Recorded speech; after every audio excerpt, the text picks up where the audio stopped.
La riposte dont a parlé le président de la République est une riposte évidemment qui s'est fait sur plusieurs plans. Ça ne concerne pas que la dimension militaire, ça concerne aussi la dimension diplomatique.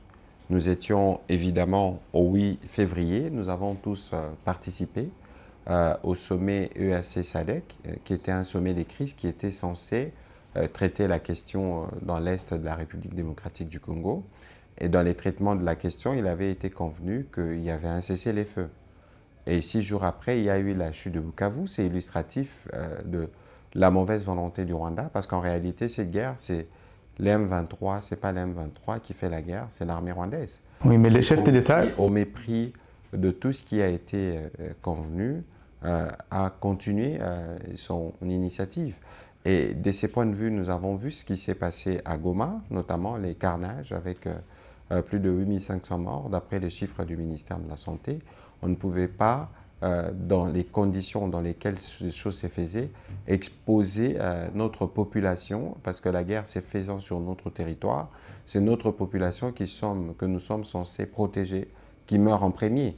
Et donc, il y avait évidemment des dispositions, en tout cas au niveau militaire, il y a eu... Quoi exactement sur les côtés militaires? Je ne saurais pas, moi, vous parler des détails opérationnels, mais il y avait une volonté claire pour nous d'épargner nos populations de la barbarie rwandaise, comme cela s'est passé à Goma. Il fallait éviter à tout prix de faire de Bukavu un cimetière, comme Goma l'était devenu.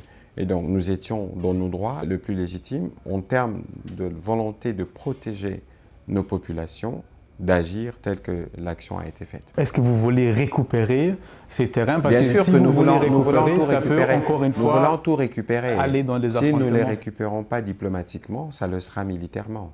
C'est évident qu'on ne peut pas laisser nos populations être sous la coupe des terroristes et de gens qui tuent somménagement, femmes, enfants et jeunes, de la manière la plus barbare possible, où les défenseurs de droits humains, les journalistes, personne n'a le droit de parole à une quelconque contradiction si ce n'est pas risquer d'avoir une balle dans la tête. Et on ne peut pas laisser notre population demeurer sous l'emprise de ces criminels. La RDC a triplé les dépenses militaires dans les dernières 3 ans, c'est presque 1 milliard de dollars. Comment on explique cette situation? Écoutez, c'est la nature de la menace. Il faut savoir que dans les militaires, il y a du tout. Il y a le personnel, l'acquisition, la logistique et tous ces détails. Lorsque le pays fait face à des menaces comme la menace à laquelle nous faisons face avec le Rwanda, il faut bien que le pays s'y prépare. Vous avez parlé de la réponse diplomatique. Dernièrement, c'était l'Allemagne, par exemple, la Grande-Bretagne, le Canada. Ils ont coupé l'aide de développement au Rwanda.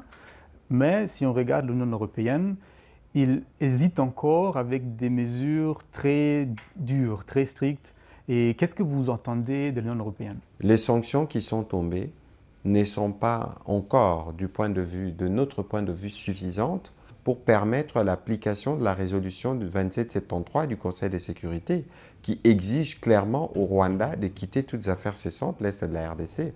À défaut de la faire, il faut envisager des mesures diplomatiques fortes parce que le président rwandais avait prévenu qu'il n'aurait pas peur de sanctions. C'était une manière pour lui de défier le monde entier. Quelles sont les mesures fortes, selon vous, que l'Union européenne devrait prendre? Écoutez, les mesures fortes de l'Union européenne, on a parlé de la suppression du Memorandum of Understanding sur les critical minerals, les programmes de défense au niveau du Mozambique, mais pour nous, ce n'est pas suffisant. Je pense qu'il faut regarder dans les cas de la coopération biomultilatérale avec les pays de l'Union européenne, mais aussi la Banque mondiale et les institutions de Bretton Woods, parce que face à l'horreur qu'il y a dans l'Est et l'horreur qui perdure, on ne peut pas ne pas réagir et très rapidement pour éviter qu'il y ait un effet domino, un effet contagion et que le conflit ne s'empare dans toute la sous-région. Il y a des acteurs dont on ne parle pas beaucoup, notamment la Turquie, la Russie, la Chine par exemple, et également des partenaires du Rwanda.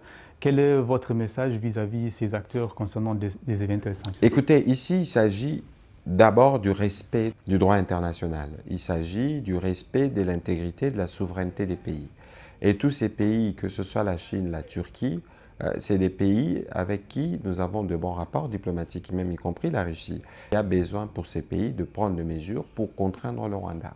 Vous avez vraiment l'espoir que Kagame il va prendre des décision après encore d'autres sanctions, vu que jusqu'aujourd'hui, il dit que ça mène... Non, la question, ce n'est pas une question d'avoir d'espoir. La question, c'est qu'il n'a pas le choix. Il n'est pas chez lui. Les Congo, ce n'est pas son pays. Il n'a pas le droit d'avoir ses militaires chez nous. Donc, d'une manière ou d'une autre, s'il ne quitte pas par la diplomatie, il quittera par la force. Le Congo est trop grand pour lui. Le Congo va l'absorber. Et il devrait, lui, là où il est, se réserver de poser plus d'actes. Parce qu'ici, il ne faut pas regarder la crise sur la dimension des acteurs présents.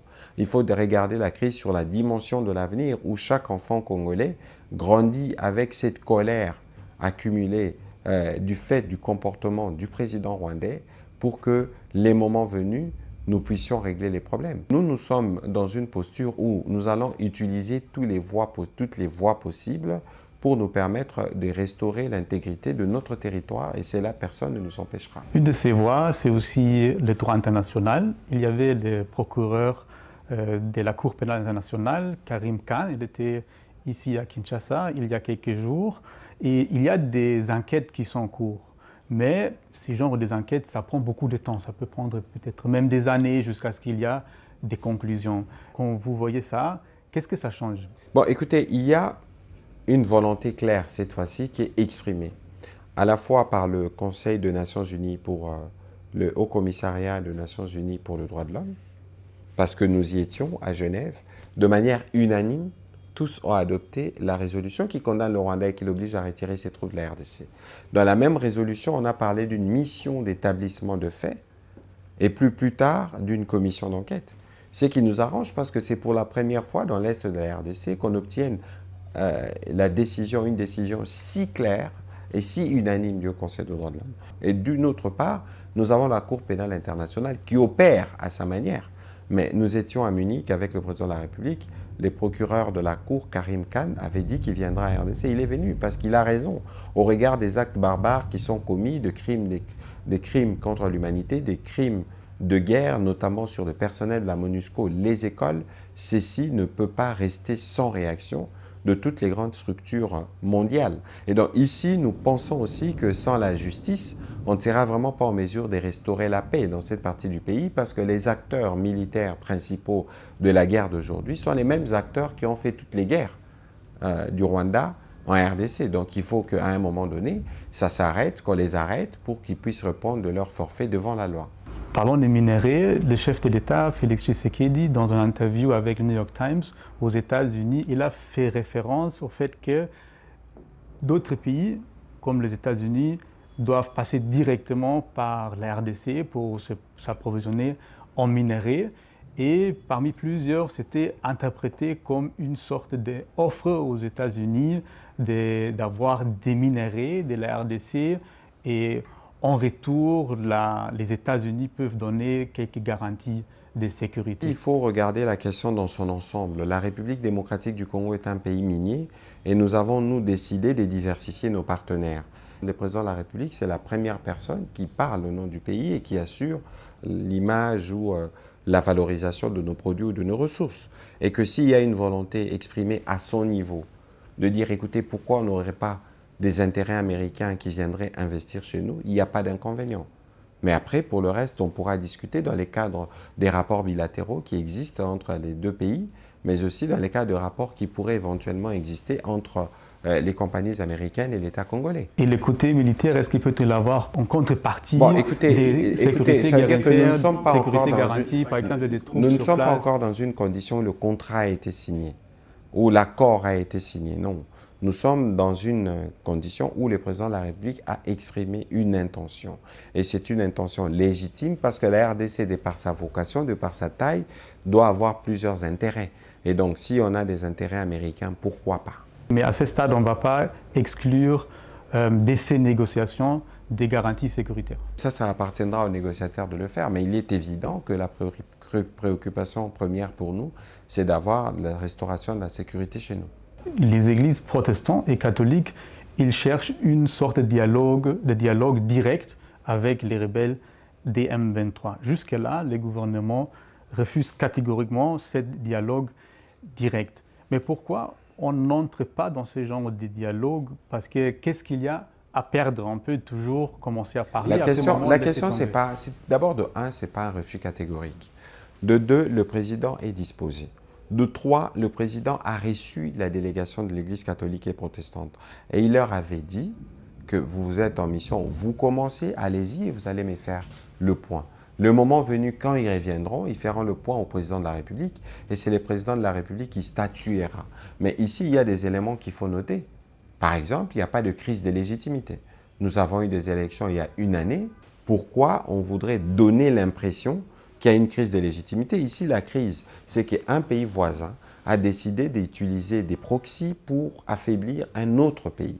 C'est ça la crise. Et les Congolais aujourd'hui, la priorité numéro 1, lorsque votre maison brûle, c'est de vous assurer que les feux ne se répandent pas et au contraire, vous le conteniez. Et lorsque vous aurez éteint le feu, c'est en ce moment-là que vous pourrez voir quelque chose. Ça veut dire qu'il n'y a pas un refus catégorique. Ça veut dire qu'on pourrait négocier, la RDC pourrait négocier avec les rebelles des M23 direct. Ça, je parlais de l'initiative de prêtres. Sur les rebelles, les terroristes du M23, il n'y a pas de difficulté parce que c'est la même position que nous avons depuis le début. Nous avions dit, et le président a dit qu'on ne va pas négocier avec le Pantin. Nous, on va négocier avec le Rwanda. Parce que les Pantins qui dirigent les M23 n'ont pas d'agenda particulier. Oui, mais l'Église est dans une autre logique. L'Église dit qu'il faut aussi inclure les M23. La question de les inclure ne se pose même pas. On dit, allez négocier avec les M23, discuter avec les M23. Pourquoi? Parce qu'ils ont tué 10 000 Congolais. Donc, il faut donner, nous, la prime à ceux qui tuent. Plus vous tuez, mieux c'est. Non. Nous sommes dans une position de principe qui a été convenue avec les chefs d'État au niveau du sommet de l'EAC. Qu'il fallait un processus politique avec les groupes armés qui est conduit par le président Ruto, le président honoraire du Kenya. Et c'est dans ces cadres-là que ces choses seront réglées. C'est quoi la différence si on parle directement avec les rebelles des M23 ou si ça passe par les processus dont vous avez parlé? La différence, elle est claire. La différence, elle est claire. Lorsqu'on dit on discute directement, ça veut dire vous êtes assis là, moi je suis là. Et nous discutons. Mais ici, nous estimons qu'on ne peut pas offrir un tel luxe à un mouvement terroriste criminel. Aujourd'hui, penser que nous devons discuter avec les M23 directement, c'est exclu. Un argument du côté rwandais pour qu'ils disent que voilà, la rébellion a une certaine légitimité, c'est selon eux la présence des FDLR sur le sol congolais, les anciens génocidaires Hutus. Et il y a quelques jours, le Rwanda a reçu quelques personnes où les rebelles des M23 qui ont dit ça, ce sont des FDLR. Est-ce que ça nous montre qu'il y a encore cette menace sur le sol congolais? Mais nous, on appelle le Rwanda empire du mensonge. Regardez l'interview du président Kagame sur CNN. Regardez ce qu'il a dit lorsque lui a posé la question s'il a de troupes dans l'est de la RDC. Vous avez suivi sa réponse. Il a dit qu'il ne savait pas. Et donc, lorsqu'ils nous sortent ces photos disant que c'est des officiers FDLR qui auraient été trouvés, supposons que ces officiers étaient dans une situation de guerre. Ça suppose qu'après le contrôle des larges pans de la ville de Goma par le Rwanda, ça suppose qu'ils sont soit en clandestinité, soit ils sont morts. Mais quand ils sortent, dans l'hypothèse où ils étaient en clandestinité, ils ne peuvent pas avoir des tenues si bien portées et si bien entretenues. Ça se voit que c'est des tenues qu'on a sorties des dépôts. Ça se voit que les messieurs qu'on présente comme le patron des FDLR, etc., ces messieurs-là, ou le général, c'est un homme utilisé par le Rwanda. La vérité, c'est qu'aujourd'hui, est-ce que vous avez des FDLR à Bukavu? Est-ce que vous avez des FDLR dans certaines localités, à Minova ou Calais? Est-ce que vous avez des FDLR là-bas? La guerre, elle est faite parce qu'on veut piller. La guerre, elle est faite parce qu'on veut garder la main sur les M23, eux, ils vont dire qu'il y a des Banyamulenge qui se trouvent dans ces zones. Les M23 est un mouvement de proxy créé par le Rwanda pour faire la guerre. La preuve, il doit y avoir d'ailleurs plus de militaires rwandais qui opèrent que de militaires issus du M23. La question des Banyamulenge est une fausse question. D'abord, de 1. Vous ne pouvez pas prétendre, vous, vouloir protéger une communauté en massacrant le membre d'une autre communauté. La tribu des Banyamulenge, on en parle. Pourquoi? On en parle parce que le président Kagame instrumentalise la question.